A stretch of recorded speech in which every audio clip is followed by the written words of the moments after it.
ఆంధ్రప్రదేశ్ రాజకీయం ఇప్పుడు మునుపెన్నడూ లేనంతగా అగ్గిరాజేస్తోంది. Deputy CM Pawan కళ్యాణ్ను గానీ కూటమి ప్రభుత్వాన్ని గానీ అంత ఈజీగా లైట్ తీసుకోవచ్చు అనుకుంటే పొరపాటే అని తాజా ఘటనలు నిరూపిస్తున్నాయి. సోషల్ మీడియాలోనో సభల్లోనో నోటికొచ్చినట్టు మాట్లాడితే చట్టం ఎంత పవర్ఫుల్గా స్పందిస్తుందో చూపిస్తూ ఏపీ పోలీసులు ఒక గట్టి ఆన్సర్ ఇచ్చారు. అవును, యూట్యూబర్ ప్రశ్న రావణ్ను ఒక్కసారి కాదు, 2 సార్లు కాదు, ఏకంగా వరుసగా 5 సార్లు అరెస్టు చేసి చివరికి దేశద్రోహులపై ప్రయోగించే అత్యంత కఠినమైన ఉపా చట్టం కింద బుక్ చేశారు. ఇది విమర్శకులకు ఒక రకంగా గట్టి స్లిప్పర్ షాట్ అనే చెప్పాలి. అసలు రావణ్ను పవన్ కళ్యాణ్ ఎందుకు అంత ఈజీగా వదిలిపెట్టలేదు? ఈ ఉపా చట్టం వెనుక ఉన్న అసలు రహస్యం ఏంటి? దీనివల్ల ఇకపై పవన్ మీద, ఏపీ ప్రభుత్వం మీద విమర్శలు చేసే వాళ్ళ సంఖ్య తగ్గుతుందా? ఈ హాట్ టాపిక్ విశ్లేషణను ఈ వీడియోలో పూర్తిగా చూద్దాం.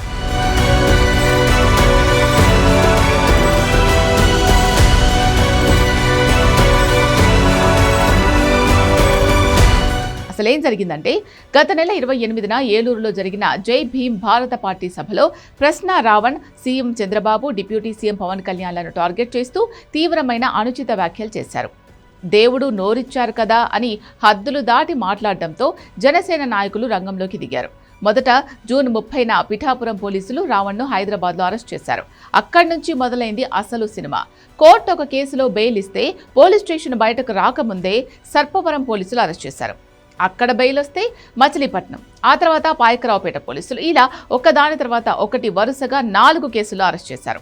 కోర్టులు బెయిల్ ఇస్తున్నా రావణ్ను వదిలిపెట్టే ప్రసక్తే లేదు అన్నట్టుగా పోలీసులు ఉచ్చు బిగించారు. అయితే రావణ్ శనివారం సాయంత్రం 4వ కేసులో బెయిల్ పొంది ఇంటికి వెళ్తూ ఉండగా అనకాపల్లి టోల్ ప్లాజా వద్ద గన్నవరం పోలీసులు మళ్లీ అడ్డుకున్నారు. ఈసారి పోలీసులు పెట్టిన సెక్షన్లు చూసి అందరి మైండ్ బ్లాక్ అయిపోయింది. రావణ్ కేవలం పవన్ కళ్యాణ్ దూషించడమే కాకుండా ఏలూరు సభలో నిషేధిత సిపిఐ మావోయిస్టుల సిద్ధాంతాలను ప్రచారం చేశాడని,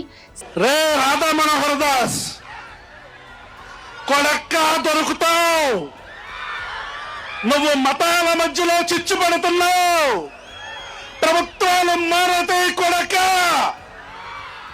నీ బట్టలు పదీసి రోడ్డు మీద తొక్కి నారతీస్తావని పవన్ కళ్యాణ్ చెప్తాడు కదా, అలాగే తొక్కి నారతీస్తారు కొడక. 2029 గుర్తుగా పెట్టుకోబ్బే, 2029. సాయుధ తిరుగుబాటును ప్రేరేపించేలా మాట్లాడారని గన్నవరం పోలీస్ స్టేషన్లో కేసు నమోదైంది. దీంతో అతనిపై మామూలు ఐపీసీ సెక్షన్లు కాదు, దేశ సార్వభౌమత్వానికి ముప్పు తెచ్చే విధంగా ప్రవర్తించినందుకు ఉపా చట్టం సెక్షన్ 1339 కింద నాన్ బెయిలబుల్ కేసు పెట్టారు. కోర్టు కూడా ఈ తీవ్రతను గమనించి అతనికి 14 రోజుల రిమాండ్ విధించి నెల్లూరు జైలుకు తరలించింది.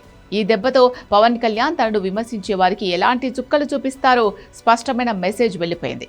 ఇప్పుడు అందరిలో మెదులుతున్న అతిపెద్ద ప్రశ్న, ఈ ఉపా చట్టం ప్రయోగం తర్వాత పవన్ కళ్యాణ్ పై గానీ, ఏపీ కూటమి ప్రభుత్వంపై గానీ విమర్శలు చేసే వాళ్ల సంఖ్య తగ్గుతుందా?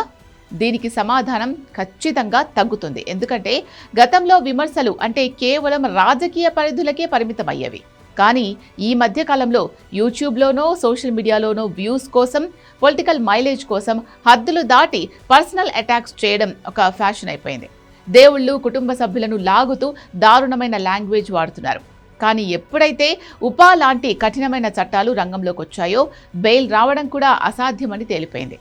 అప్పుడు ఇంట్లో కూర్చొని కీబోర్డు వీరుల్లా ప్రతాపం చూపించే వాళ్లకు వెన్నులో వణుకు మొదలవుతుంది. తమ కెరియర్, జీవితం నాశనం అయిపోతుంది అనే భయంతో విమర్శలు చేసే ముందు 100 సార్లు ఆలోచిస్తారు. హద్దు దాటితే పోలీసులు ఏ రేంజ్లో వెంటబడతారో రావణ్ కేసే నిదర్శనం. అయితే ఈ నాణానికి మరోవైపు కూడా ఉంది. రావణ్పై ఉపా చట్టం పెట్టడాన్ని ప్రతిపక్ష వైఎస్ఆర్సీపీ తీవ్రంగా తప్పుపడుతోంది. అక్కడ నుంచి నక్కబెల్లి తీసుకెళ్లారు, అక్కడ ప్రొడ్యూస్ చేశారు. అక్కడ కూడా బుద్ధి వచ్చిందా? అక్కడ కూడా ఇది అరెస్ట్ చేసే కేసు కాదు, వదిలేయమన్నారు. అప్పుడు అసలు కేసు మార్చేశారు. 4 కోర్టులో పెడితే ఒక్క మ్యాజిస్ట్రేట్ కూడా మాకు రిమాండ్ ఇవ్వలేదు, కాబట్టి ఈ సెక్షనే మార్చేద్దాం అన్నారు. అది అట్లా పెడదాం. ఈ 4 పోలీస్ స్టేషన్ ఏం చేశారండి? పోలీస్ స్టేషన్లో ముద్దాయిగా ఉన్నటువంటి రావణ్ని దాడి చేసి కొట్టాలి, చంపాలని ప్రయత్నం చేస్తే ఎక్కడికి వెళ్తుంది ఈ రాష్ట్రం? ఎక్కడికి వెళ్తుంది ఈ ప్రజాస్వామ్యం? ఎక్కడికి వెళ్తుందని అడుగుతా ఉన్నా. ఈ ధర్మమేనా, న్యాయమేనా? పవన్ కళ్యాణ్ ప్రజా సమస్యలను వదిలేసి కేవలం తనను విమర్శించిన ఒక యూట్యూబర్పై కక్ష సాధింపు చర్యలకు దిగుతున్నారని ఆరోపిస్తోంది. అటు నటుడు ప్రకాష్ రాజ్, లెఫ్ట్ పార్టీలు, హక్కుల సంఘాలు కూడా ఈ అరెస్టులను తీవ్రంగా వ్యతిరేకిస్తున్నాయి. కోర్టులు బెయిల్ ఇస్తున్నా మళ్లీ అరెస్టు చేయడం భావ ప్రకటన స్వేచ్ఛను హరించడమే అని వాదిస్తున్నారు. రాజకీయ విమర్శలను రాజకీయంగానే ఎదుర్కోవాలి, కానీ ఇలాంటి చట్టాలు దుర్వినియోగం చేయకూడదని వారు డిమాండ్ చేస్తున్నారు.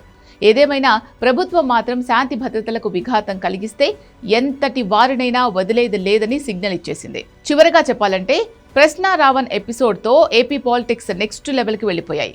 పవన్ కళ్యాణ్ను అంత ఈజీగా తక్కువ అంచనా వెయ్యలేమని విమర్శకులకు స్పష్టంగా అర్థమైంది. మరి ఈ కఠినమైన చర్యల తర్వాత సోషల్ మీడియాలో ట్రోలింగ్, అనుచిత విమర్శలు తగ్గుతాయా, లేక ఇది మరింత పొలిటికల్ వార్కి దారితీస్తుందా అనేది చూడాలి.